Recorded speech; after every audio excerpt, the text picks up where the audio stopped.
ব্রিটেনের বার্মিংহামে ইউরোপা লিগের অ্যাস্টন ভিলার বিপক্ষে ইসরায়েলি ক্লাব ম্যাকাবি তেল আভিভের ম্যাচ ঘিরে উত্তেজনা তৈরি হয়েছে। আগামী 6 নভেম্বর অ্যাওয়ে ম্যাচে অ্যাস্টন ভিলার মাঠে খেলার কথা রয়েছে ইসরায়েলি ক্লাবটির। তবে নিরাপত্তা ঝুঁকিকে কারণ হিসেবে উল্লেখ করে ওই ম্যাচে ক্লাবটির সমর্থকদের প্রবেশ নিষিদ্ধ করেছে অ্যাস্টন ভিলা কর্তৃপক্ষ। বিষয়টি নিশ্চিত করেছে ওয়েস্ট মিডল্যান্ডস পুলিশ এবং সেফটি অ্যাডভাইজার গ্রুপ SAG। তবে এই সিদ্ধান্ত ঘিরে ব্রিটেনের ফুটবল ভক্ত সমর্থকদের মধ্যে মিশ্র প্রতিক্রিয়া দেখা দিয়েছে। কেউ কেউ এই সিদ্ধান্তকে সমর্থন করলেও অনেকে এটিকে ব্যক্তি স্বাধীনতায় হস্তক্ষেপ হিসেবে দেখছে।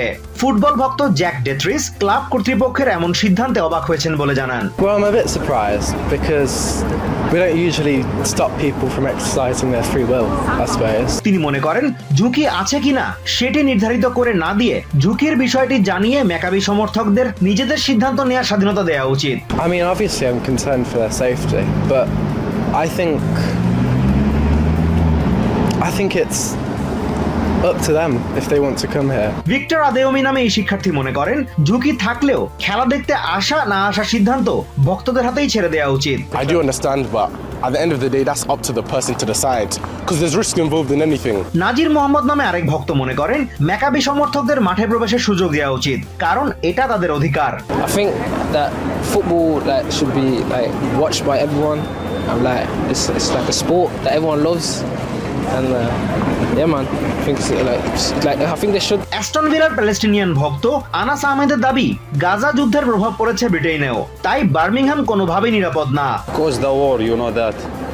Yeah, in this area war now.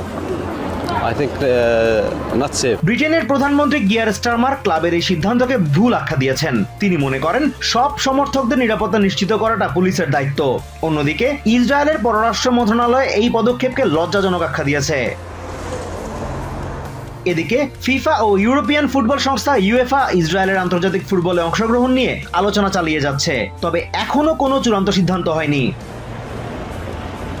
Azimur Rashid Kanak, TVN 24 news desk. New York থেকে সম্প্রচারিত TVN 24 টেলিভিশন বিশ্বজুড়ে বাঙালির কণ্ঠস্বর।